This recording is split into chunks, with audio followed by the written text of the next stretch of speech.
अस्सलाम वालेकुम, मैं हूं आपका टीचर वकास बशीर। आज हम अपनी प्यारी सी जो हमारे पास ऑर्गेनिक केमिस्ट्री है, इसका हम अगला जो टॉपिक है क्लासिफिकेशन ऑफ ऑर्गेनिक कंपाउंड्स पढ़ेंगे। प्यारी मुझे क्यों लग रही है? क्योंकि मेरी खुद इसमें स्पेशलाइजेशन है, तो इसलिए मुझे ये अच्छी लगती है ऑर्गेनिक केमिस्ट्री। अच्छा, क्लासिफिकेशन जो है ना, क्लासिफिकेशन का मतलब होता है कि इसको हम कितने ग्रुप्स में इसके कंपाउंड्स को आगे डिवाइड करते हैं। तो यहाँ पे मैंने ये फ़्लो चार्ट बनाया हुआ है। पहले हम ये फ़्लो चार्ट इसका देखेंगे, उसके बाद फिर मैं एग्जांपल्स के साथ आपको जब ये समझाऊंगा तो आप लोगों को इसकी बड़ी अच्छी समझ आएगी। अच्छा, इसमें सबसे पहले हमारे पास ऑर्गेनिक केमिस्ट्री में ओपन चेन कंपाउंड्स होते हैं। ओपन चेन का नाम से ही ज़ाहिर है कि इनकी चेन जो होगी वो ओपन होगी, यानी इसके जो एंड वाले कार्बन एटम्स होते हैं वो क्या होंगे, फ्रीली मूव कर रहे होंगे और वो आपस में अटैच नहीं होंगे। तो ये दो तरह से हो सकते हैं, या तो ये स्ट्रेट चेन होगी, यानी ये सीधी एक चेन की शक्ल में ये कंपाउंड्स होंगे, या फिर ये ब्रांच्ड होंगे, यानी इनमें कोई ब्रांच भी अटैच होगी। तो इस तरह से ये ओपन चेन या तो स्ट्रेट चेन हो सकता है, या हमारे पास ब्रांच्ड चेन हो सकते हैं। इसके बाद हमारे पास जो क्लोज चेन है वो या तो होमोसाइक्लिक कंपाउंड्स होंगे, या फिर हमारे पास होंगे हेट्रोसाइक्लिक कंपाउंड्स। होमोसाइक्लिक, होमो का मतलब होता है सेम, यानी इसमें जो एटम्स होंगे वो सेम होंगे, यानी कार्बन, सिर्फ ये कार्बन पर मुश्तमिल होते हैं, तो इसलिए इनका नाम होमोसाइक्लिक या इनको कार्बोसाइक्लिक भी इसलिए कहा जाता है क्योंकि ये कार्बन पर मुश्तमिल होते हैं। अच्छा, इसमें ये या तो ये एलिसाइक्लिक कंपाउंड्स हो सकते हैं। एलिसाइक्लिक का मतलब होता है कि इसके अंदर जो है ना बेंजीन रिंग मौजूद नहीं होगी। अब बेंजीन रिंग क्या होती है? बेंजीन, ये आप लोग 9th में भी पढ़ा था सोल्यूशन वाले चैप्टर में, कि ये एक हमारे पास नॉन पोलर कंपाउंड होता है। तो बेंजीन जो है ना वो उसका स्ट्रक्चर भी हम बाद में ड्रा करेंगे, तो आप लोगों को और थोड़ा इसकी पिक्चर क्लियर हो जाएगी। अब इसके बाद हमारे पास होता है अरोमेटिक कंपाउंड। अरोमेटिक कंपाउंड्स वो कंपाउंड्स होते हैं जिनके अंदर at least one benzene ring present हो, तो उनको हम अरोमेटिक कंपाउंड्स कहते हैं। उसके बाद हमारे पास है हेट्रोसाइक्लिक कंपाउंड्स। हेट्रो का मतलब होता है डिफरेंट, मतलब इसके अंदर अब कार्बन के अलावा भी कोई एटम्स होंगे, तो इसलिए इसका नाम है हेट्रोसाइक्लिक कंपाउंड्स। तो आइए इसको हम देख लेते हैं डिटेल के साथ। सबसे पहले हम ओपन चेन कंपाउंड्स पढ़ेंगे। तो इसमें हमारी जो इसकी क्लासिफिकेशन में हमने देखा था, या तो ये स्ट्रेट चेन कंपाउंड्स हो सकते हैं, या ये फिर ब्रांच्ड चेन कंपाउंड्स हो सकते हैं। तो ये स्ट्रेट चेन हम सबसे पहले देख लेते हैं।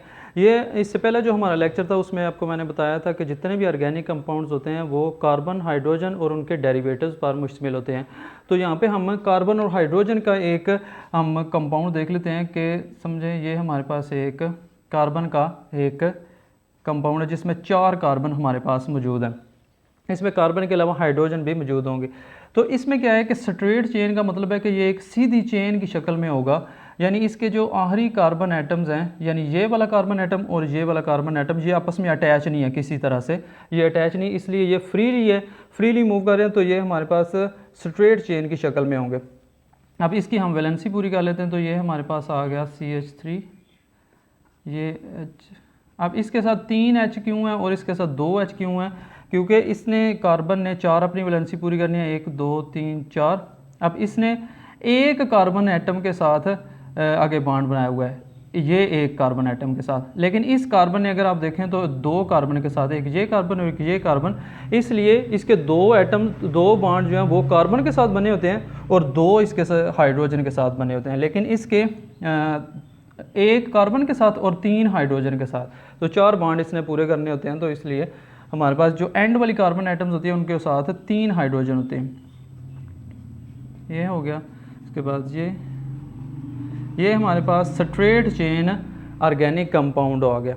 इसमें क्या होता है, इसकी एग्जांपल में भी, इसकी डेफिनेशन में भी है कि इसके जो लास्ट कार्बन एटम्स होते हैं वो आपस में अटैच नहीं होते। तो आई होप इसको समझ आ गई होगी आप लोगों को। इसके बाद हम देखते हैं branched chain compounds. Branched chain नाम से ही जाहिर है कि उसके अंदर ब्रांच होगी कोई, ब्रांच्ड चेन। ये हम ऑलरेडी, अगर आप लोगों को याद हो, जब मैंने स्ट्रक्चर फार्मूला पढ़ाया था तो मैंने आपको एन ब्यूटेन और आइसोब्यूटेन पढ़ाया था। तो वहाँ पे जो आइसोब्यूटेन थी वो एक ब्रांच्ड चेन कंपाउंड था, यानी जिस तरह हमने पहले ये स्ट्रेट चेन लिखी थी 3 और ये 4, ये पहले मैं स्ट्रेट चेन लिखता हूँ, फिर मैं आप लोगों को इससे समझाता हूँ हमारे पास ब्रांच्ड चेन किस तरह से आएगी। अगर आप इसमें से एक जो हमारे पास कोई एंड वाली कार्बन एटम है उसको ब्रांच की शक्ल में इसके अंदर अटैच कर दें तो ये हमारे पास बन जाएगी ब्रांच चेन कंपाउंड। ये हमने 3 लिख लिए, ये 3 समझे कि हमने ये लिख लिए, ये 3। अब इसको हम क्या करेंगे, इस कार्बन के साथ बॉन्ड इसका बना देंगे। इसके साथ 3 हाइड्रोजन है तो ये हमने इसके 3 हाइड्रोजन लिख दिए। ये हो गया, ये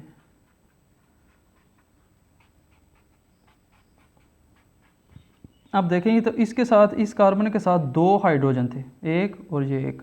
अब इसके साथ कितने हैं, एक है। अब इसका एक हाइड्रोजन जो है ना वो कहाँ पे चला गया, यहाँ पे। ये पहले इसके साथ, सॉरी ये वाली कार्बन थी, इसके साथ 2 हैं।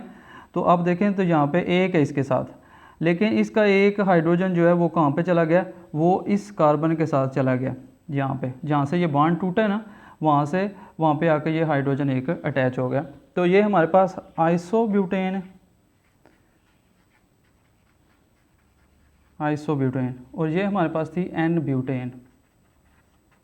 एन ब्यूटेन क्या है, एक स्ट्रेट चेन है हमारे पास ऑर्गेनिक कंपाउंड, और आइसोब्यूटेन क्या है, हमारे पास एक ब्रांच्ड चेन कंपाउंड है। इसके बाद ये हमारे पास ओपन चेन कंपाउंड्स तो हमने पढ़ लिए। आगे हम देखते हैं इसके close chain compounds. Close chain compounds को देखा जाए तो इनमें हमारे पास या तो ये होमोसाइक्लिक कंपाउंड्स होते हैं या फिर ये हमारे पास हेट्रोसाइक्लिक कंपाउंड्स होते हैं। होमोसाइक्लिक को हम पहले देख लेते हैं। होमो का मतलब सेम होता है, मतलब इसमें सेम तरह के एटम्स होंगे। तो होमोसाइक्लिक आगे 2 तरह से होते हैं, या तो ये हमारे पास अरोमेटिक होते हैं, अरोमेटिक कंपाउंड्स, राइटिंग मेरी थोड़ी अजीब सी है तो उसके लिए सॉरी।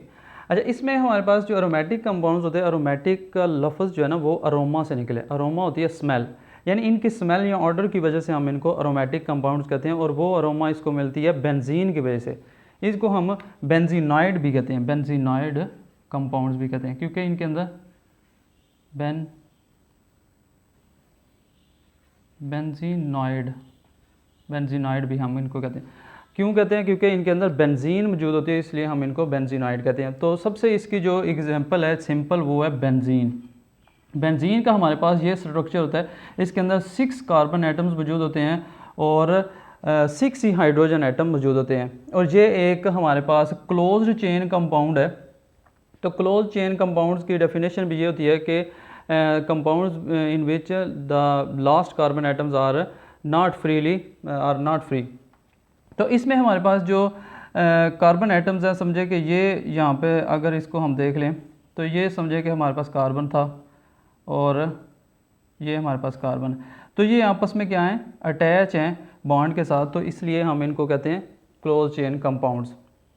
अब इसमें हमारे पास ये बेंजीन है। बेंजीन की आपको स्ट्रक्चर को समझ आ गई होगी कि इसके अंदर 6 कार्बन एटम जो हैं वो जुड़े हुए हैं और इनके अंदर अल्टरनेटिंग डबल बॉन्ड और सिंगल बॉन्ड है। तो ये बेंजीन है। सबसे सिंपल हमारे पास अरोमेटिक कंपाउंड या बेंजीनॉइड कंपाउंड की कौन सी एग्जांपल है, बेंजीन। उसके बाद इसकी एक और एग्जांपल हम देखते हैं, वो है नेफ्थालीन। तो नेफ्थालीन के अंदर 2 हमारे पास बेंजीन की रिंग्स मौजूद होती हैं। ये हमारे पास आ गया नेफ्थालीन।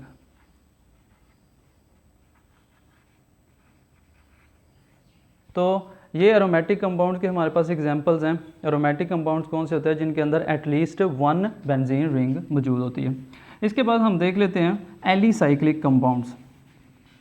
एलिसाइक्लिक को हम नॉन बेंजीनॉइड भी कहते हैं, एलिसाइक्लिक कंपाउंड्स, एलिसाइक्लिक कंपाउंड्स। अच्छा, जो क्लास में बच्चा अली होता है ना, उसका फिर नाम ही बच्चे एलिसाइक्लिक डाल देते हैं। तो ये इस तरह हमारे साथ भी हो चुका है कि जो क्लास में बच्चा अली होता था हम उसको एलिसाइक्लिक पढ़ना चाहिए। तो ये अली नहीं है, ये एलिसाइक्लिक है कंपाउंड। एलिसाइक्लिक कौन सा होता है, जिनके अंदर बेंजीन रिंग नहीं मौजूद होती, यानी अल्टरनेटिंग उसके अंदर डबल और सिंगल बॉन्ड नहीं होते। इसमें हम साइक्लोब्यूटेन की एग्जांपल देख लेते हैं। साइक्लोब्यूटेन का मतलब होता है कि उसके अंदर 4 हमारे पास कार्बन एटम मौजूद होंगे। तो एक ये हमारे पास हो गया, एक ये और ये हमारे पास 4 कार्बन एटम आ गए। अब ये साइकिल की शक्ल में है, यानी ये क्लोज्ड हैं, तो इसलिए हम इनको ये क्लोज चेन के अंदर ये कंपाउंड्स आते हैं। अब इसमें देखें तो ये कार्बन एटम जो है ना आगे 2 कार्बन एटम के साथ अटैच है, तो इसकी वैलेंसी जो है ना ऑलरेडी दो तो इसकी कंप्लीट है, दो इसको अभी हाइड्रोजन के साथ ये बॉन्ड बना के कंप्लीट करेगा। ये भी दो के साथ बॉन्ड बना के अपनी वैलेंसी पूरी करेगा, ये भी दो और ये भी हमारे पास दो। तो ये हमारे पास क्या है, इसमें कोई बेंजीन रिंग मौजूद नहीं होती, लेकिन ये होता हमारे पास क्लोज चेन है, तो इसलिए हम इसको क्लोज चेन कंपाउंड्स के अंदर लेते हैं। और इस है कौन सा, ये एलिसाइक्लिक या नॉन बेंजीनाइड हमारे पास कंपाउंड है। इसके बाद हम देख लेते हैं हेट्रोसाइक्लिक कंपाउंड्स को। हेट्रोसाइक्लिक कंपाउंड,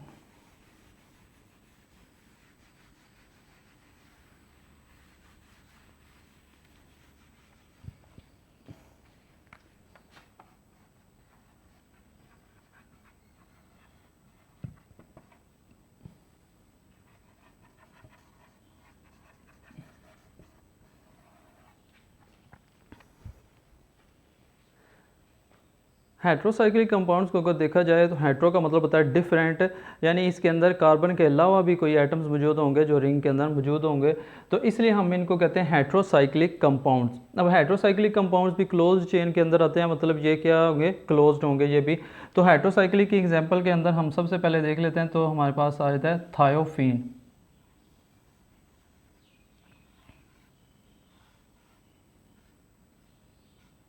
ये हमारे पास ये मेडल की शक्ल का होता है थायोफीन, तो आपने उधर कोई मेडल नहीं बना देना। ये थायोफीन है हमारे पास, जिसके अंदर एस है सल्फ़र।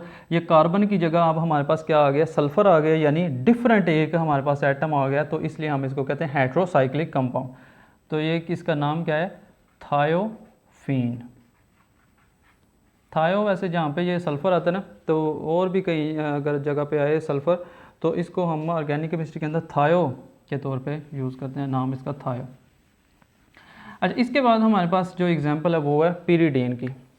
पिरिडीन बेंजीन की तरह का बिल्कुल स्ट्रक्चर होता है, लेकिन उसके अंदर यहाँ पे जो कार्बन होती है इसकी जगह यहाँ पे हमारे पास नाइट्रोजन आ जाती है।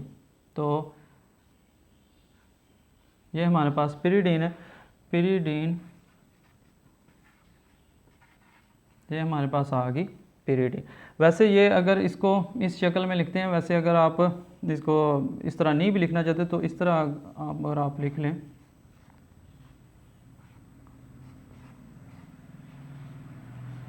ये हमारे पास 2, 4 और 5 कार्बन है। अब यहाँ पे देखें तो ये इसने क्या किया हुआ है कि नाइट्रोजन ने 4 बॉन्ड बनाने होते हैं, और हमारे पास ये इधर ये इसके 2 बांड ये और 1 बांड ये, हमारे पास 3 इसके बांड पूरे। अब इसमें हमारे पास कार्बन ने 4 बांड बनाने होते, तो ये हमारे पास हाइड्रोजन आ गई, 2 हाइड्रोजन, ये भी 2 हाइड्रोजन के साथ बांड बनाएगा, ये भी सॉरी इसके ना पहले हम इसका लिख लेते हैं, डबल बांड्स बना लेते हैं। ये डबल बांड इसका हो गया, उसके बाद ये डबल बांड हो गया। अब इसने हमारे पास 4 बांड बनाने होते हैं, 1, 3 और 1 ये 4। इसी तरह ये हमारे पास इसने 2 ये, 1 ये और 1 ये हमारे पास हाइड्रोजन के साथ 4 बांड इसके पूरे हो गए। इसी तरह ये और ये हमारे पास सबके हमारे पास 4-4 बांड कार्बन के पूरे हो गए। ये था आज का हमारा टॉपिक। उम्मीद है कि आप लोगों को इसकी समझ आई होगी।